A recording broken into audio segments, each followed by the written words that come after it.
Hello, folks. I'm Scarwell SCS, but that's not important right now, as in this episode of Cogs, Gears, and Optic Sensors, we are looking at issue 9 of the ongoing Marvel US Transformers title from the June of 1985, featuring our first proper look at Josie Bella in her circuit breaker costume. This issue was written by Bob Budiansky with cover and pencils by Darkhawk co-creator Mike Manley in his first ever credited work for Marvel Comics.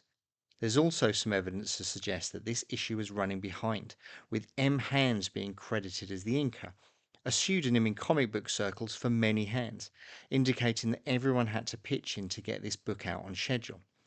Our story, though, opens at a racetrack, which GB Blackrock is busy racing around as some military personnel attempt to get his attention, and as definitely not Tony Stark berates his assistant for interrupting him. He soon backs down when he realizes that it's a lucrative government contract waiting for him, as General Capshaw expresses concern over BlackRock's plan to unveil a Transformer defeating superweapon. Now, a couple of notes already from me. It seems that the book quite hadn't thrown its Marvel Universe links off just yet, as Capshaw is clearly holding a copy of the Daily Bugle, and the dialogue really brings us back to the 80s with the commies and the Ruskies being pitched as the bad guys as Blackrock leaves to visit Josie Bella.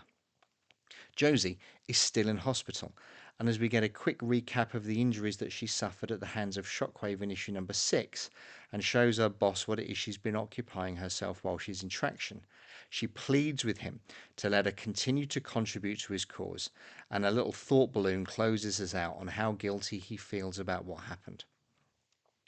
Focusing in now on the Autobots, who have been restored after being used as decorations by Shockwave, with the exception of poor Sunstreaker, who's still out of play. Ratchet is putting them through their paces, and we get this great piece of characterization from Jazz, who is busy listening to Madonna and blaring the music through his speakers for all to hear, only to be rudely interrupted by a news bulletin as Blackrock announces the catchily named anti-robot photon cannon, leading Jazz to showcase his frustrations as Ratchet tries to steer his colleagues towards rescuing the head of Optimus Prime, and as the inevitable topic of fuel comes up, we get a confused idiom around cake and fuel on this last panel. Although, if you're getting your nutritional advice from giant alien robots, I would suggest that something has gone awry. So, as Jazz and Wheeljack roll out to negotiate with BlackRock, we, the readers, get to see what's going on at BlackRock's aerospace facility, which is still under Decepticon control. And a quick bit of exposition brings the reader up to date with Megatron's disappearance, and Frenzy brings the news of the aforementioned radio broadcaster Shockwave and begins to show how tough he is by taking it out on the not so hired help. He's quickly put in his place by Buzzsaw at the behest of Shockwave with a lovely little in-bio reference. It's great to see Buzzsaw as well get some use, as in the cartoon he was effectively relegated to being the one packed in with Soundwave, so we don't need to sell him to you. Shockwave, though, is preoccupied with the brain modules of the next generation of Decepticons, which have been imprinted courtesy of the creation matrix held by Prime, which he transferred somewhat painfully to Buster Witwicky back in issue 6. At the Witwicky workshop, though, Buster is still flying solo while Sparkplug is in hospital and is struggling to juggle intergalactic warfare, running a business, and being the Matrix bearer, until another one of his headaches imbues him with the required knowledge, which I'm sure is a mystery that will clear itself up in a future issue. At BlackRock Industries, though, a mysterious figure manages to bypass all of the electronic security systems they have in place, much to the confusion of the night watchman. And as Blackrock works away in his office, he receives a call from the hospital informing him that the incapacitated Josie has disappeared, despite being 5 floors up and immobile. The mysterious figure, though, makes its way to Blackrock's office to an exclamation from him of Josie. And as we turn the page at exactly the halfway point of this book, Circuit Breaker is showcased to the Transformers readers and Blackrock himself for the first time. Now, I can't not at this point just touch on Circuit Breaker and Marvel Comics ownership. It would seem that Budiansky and Marvel Editorial were so pleased with the character that they sought to include her in a Marvel book prior to the publication of this issue so they could retain ownership. And as such, she first appeared in Secret Wars Volume 2, Issue 3. But Marvel never really did anything with her outside of Transformers, which I think is a real shame. And as we move on to this great exposition piece, as Josie showcases her powers and proclaims her hatred for all robots, which makes it even more of a shame that she didn't get used in the wider Marvel Universe. Imagine if she'd latched onto the Avengers and the way they could have played her off against someone like Vision. A guilt-ridden Blackrock, though, is not enamoured with the thought of Josie fighting on the front line against the Transformers and effectively sidelines her. She's not pleased in the slightest and leaves exclaiming that she'll do what she wants, and let's be honest, how's he going to stop her? We return to the raceway and Blackrock is concerned about Josie showing up and pulling something outrageous. Outrageous, truly, truly, truly outrageous. And as he walks past a really familiar looking Porsche, Jazz decides that the best way to foster human Autobot relations is to kidnap one of the main anti-mech campaigners against his will. This was the same Autobot, to be fair, that decided the best way to stop a human escaping was to set him on fire.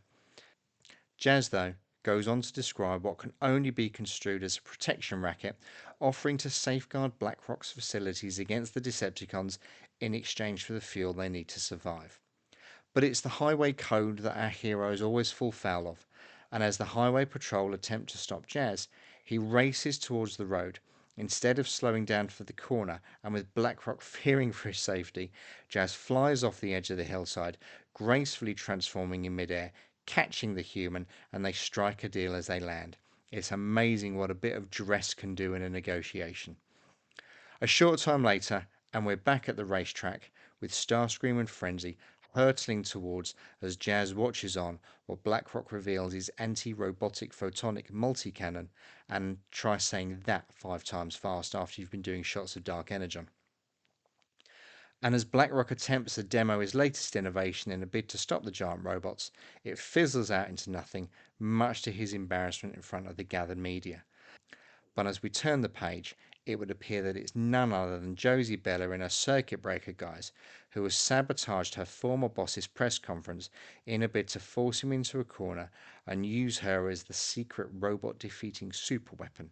And it looks like her field test will come sooner than either of them thought, as Starscream and Frenzy interrupt proceedings, forcing Jazz to show out and honour his end of the bargain he struck a few pages ago.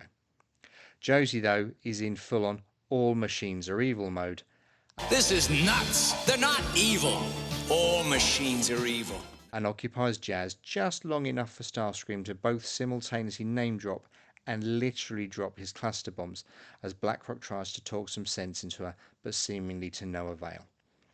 It would appear that Wheeljack, though, has been casually watching both Josie and Starscream kick Jazz's chassis from here to Icon and takes Frenzy out first, whilst Josie unknowingly does him a favour by taking Starscream out of the equation.